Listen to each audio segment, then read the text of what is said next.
is to surrender our will back to Allah. That my free will, because people are free and people say, why these Muslims are doing this, and whoa this Muslim he's smoking hookah and drinking fake beer, look, it didn't look like lightning hit him, which is forbidden for us. You don't need a fatwa to understand that. Common sense tells you if you have a fake Heineken, imitating is as bad as replicating. Shaykh Nurjan didn't even allow you to have on your table a glass that looks like a champagne glass. At least somebody take a photo and say, oh look, this person has a champagne glass on their table. That's how cautious they were of their responsibility to Allah. You can't imitate this satanic system and think Allah's okay with that. So it means all these people whom imposing their will and they're happy with it and they keep doing it and keep praying, and as if like a rocket ship they are going farther. And people are not understanding that, well then why Allah's giving it to them? Because Allah's great, Allah's generous, and He gave us free will. If you choose to jump, jump. Nobody stops, no angel appears and says, don't do that. It's your free will. You want to do this, I want to make my prayers for this. Whatever you're praying for, that's your prayer. But the perfection of prayer and ibadah, awliya come into our lives and say, don't pray for that.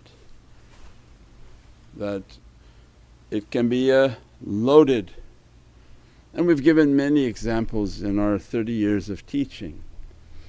People pray for immense amounts of rizq. Oh Shaykh, let it just open big, I want a big job, big contract, big this. And many times in our, again 30 years of doing this, we've seen people come, get their rizq, they're gone. Why? Because they underestimated shaitan and their nafs. Actually shaitan works with the nafs and the tariqas because he knows. He says, okay, go sit with these people online or in person, be humble, keep getting a prayer from him, something gonna open from you. So they know they work with the person because they don't bother the person to sit, and they sit, they pray, they watch, and things open in life, and all of a sudden you say, where's this person, where'd they go, what happened to them?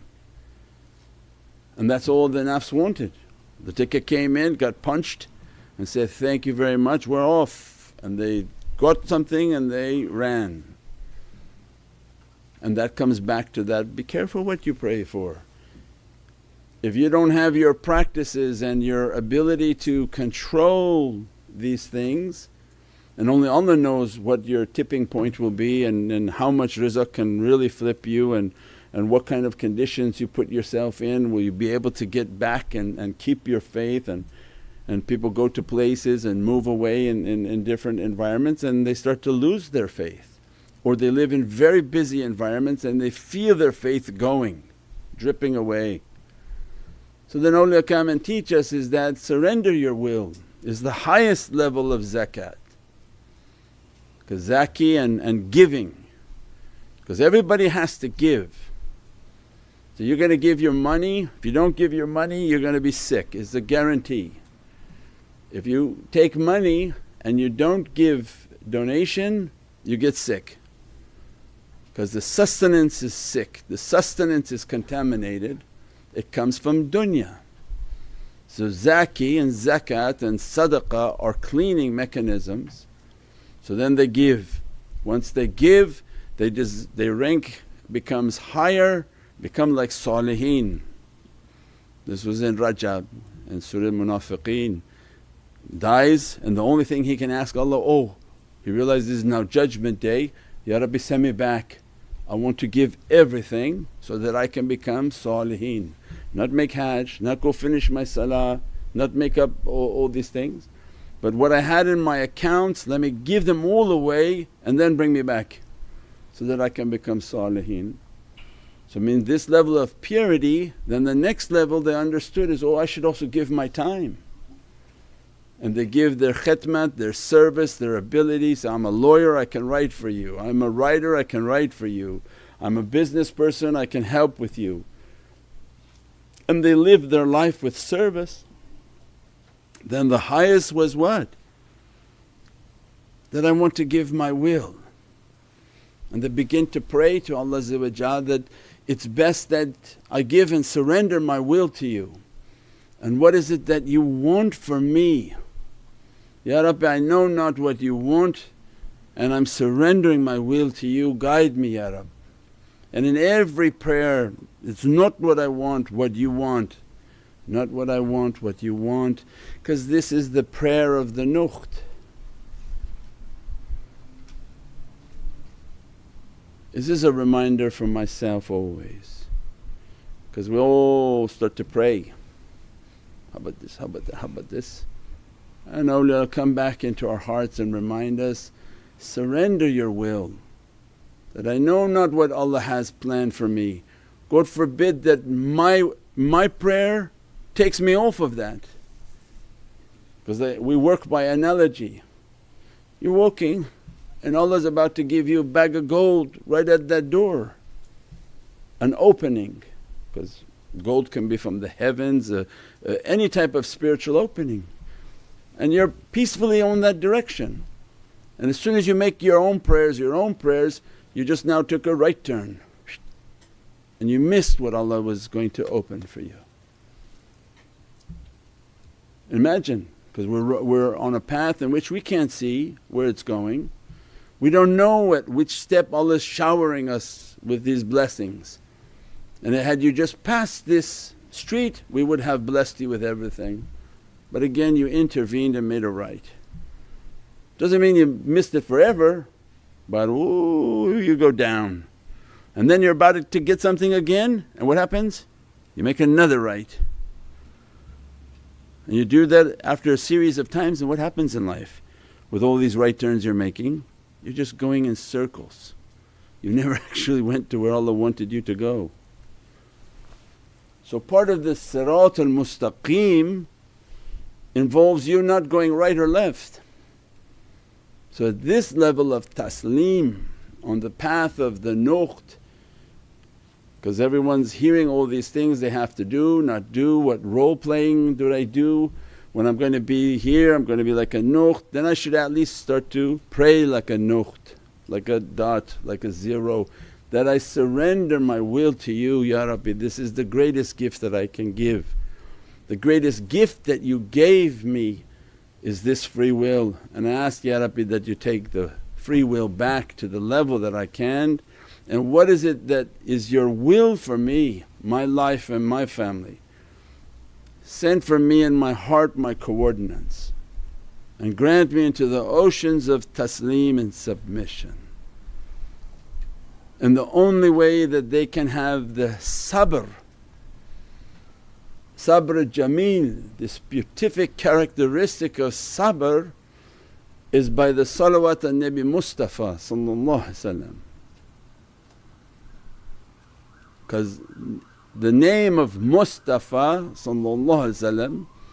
is the door to sabr.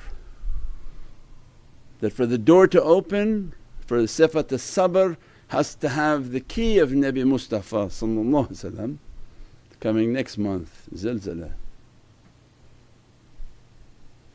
So it means that this whole package in teaching, that we have to make our durood, we do our awrad, we do all of our connection, Ya Sayyidi Ya Rasul Kareem Ya Habibul Azim, that dress me, dress me, dress me so that I have the patience and sabr. Sabr jameel Ya Rabbi, grant me this beatific characteristic of patience. Because when you keep praying that it's not my will, and what is it that you want? I'm not trying my best to intervene, not get angry, not be disturbed, not be… because everyone to their degree of what they can pray. And be taslim, say, Ya Rabbi, you always have the best in plans and the best for what you want from me, and inshaAllah I surrender my will. And Allah describes those whom they turn their affairs over to Allah, and He is the best of those to manage. Because they came to the realization that they can't really manage their own lives. We know because we've seen everybody who came through the door, and that's why they're inspired to come through the door of guidance, through the internet, through emails, through in person, is they took a path in which not to manage their life, to seek out guidance. And as much as we put our will into our life, it seems to be going in different directions, and our life is then to submit our will, Ya Rabbi, I know not what you want from me, I know not even what is good for me, and that I'm surrendering my will to your will, Ya Rabbi, and what is it that you want. If you don't do that, you start to push everything because you want something, and then you start to push it and push it and push it, and problems open, difficulties open. And so, how did I get this? How did this happen? I said, because you pushed your will. You took something that was not supposed to be taken, you asked for something that was not supposed to be given, you asked for some sort of a condition that was not understood, and that becomes the hardships of mankind. Because they have a generous Lord, Allah giving to all, Rabbul Mu'mineen wa Rabbul Kafirin, and they are the worst of their own enemies are themselves. So from khuluqul azim and the beatific perfected character Prophet inspires within us, try your best in life to surrender your will. Doesn't mean don't pray for money, don't pray for this, just say, Ya Rabbi, what is it that you want from me? Ufawwidu amri inallah, inallahu basirun bil ibad. Ya Wahhab, Ya Wahhab, Ya Wahhab, the one whom gives. These are knocked on the door, because Prophet described, say everything 3 times, because it's the adab of knocking. Knock 3 times.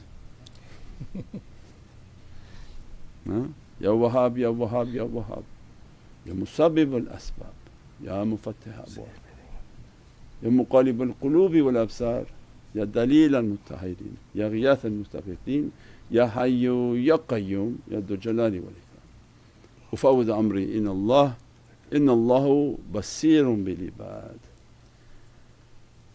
It's sufficient. You knocked on the door from the oceans of generosity, and that you verily at the end said, Ya Rabbi, I know you see my condition. If you can't eat, do you think Allah doesn't know that? He knows. You can't sleep, Allah doesn't know that? He knows. You want something, He didn't give it, Allah knows. But it requires faith, that I know you see that my situation's in difficulty, Ya Rabbi. Only you can relieve me of this difficulty. And it becomes the sweetness of their salah. Don't seek it out through your own means and calling this and calling this person, get this person on the phone, shake them down for this, get like this. But cry on your carpet to Allah. It's that situation that Allah wants you to come near.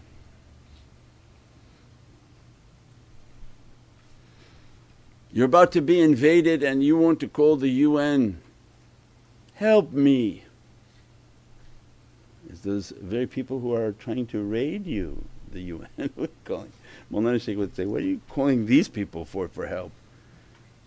Pious leaders would go on their carpet and pray and cry, what am I to do with myself and my community as the enemy's at my gate?